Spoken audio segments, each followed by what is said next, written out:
Now, we also have with us Morgan Ortagus, who's been outspoken on this issue, former State Department spokesperson, believes it matters here. It's good to see you, my friend.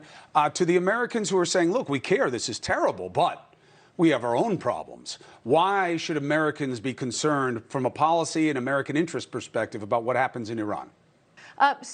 Americans should care because this is gender apartheid basically happening in Iran. There's 42 million women that can't do simple things like show their hair every day. And when you look at the Middle East, in the Trump administration in which I served, and I served in the Obama administration as well, we handed 4 peace deals between Israel and Arab states to the Biden administration. The way we were able to do that is because we united them essentially over a common enemy in the Islamic Republic of Iran that oppresses its people, as you see.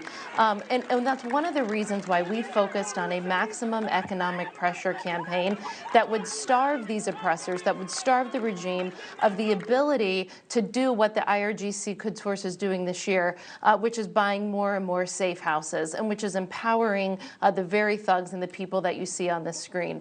So I think it's incredibly important for America to stand up for human rights. Tony Blinken said in his Senate confirmation that he was going to stand up and lead his foreign policy with human rights. We haven't seen that in the case of Iran. They have recently put sanctions on the so-called morality police. It's a good step, but it's not nearly enough. Quick follow for you, Morgan. What is your greatest concern if America does nothing?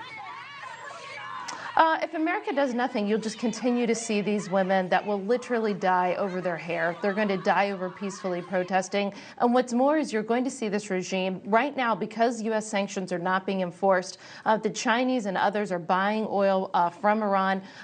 Their foreign currency reserves are up to probably $41 billion this year. It was down to $4 billion in 2019 during the pressure campaign. So essentially what's happening is this regime has the money. They have the lifeblood to be able to harass these women, to harass anyone peacefully protesting, and they will, more importantly, take that money and continue to fund terrorism around the region. Well, you may not know, Al-Qaeda senior leadership, safe harbor in Iran right now as we speak.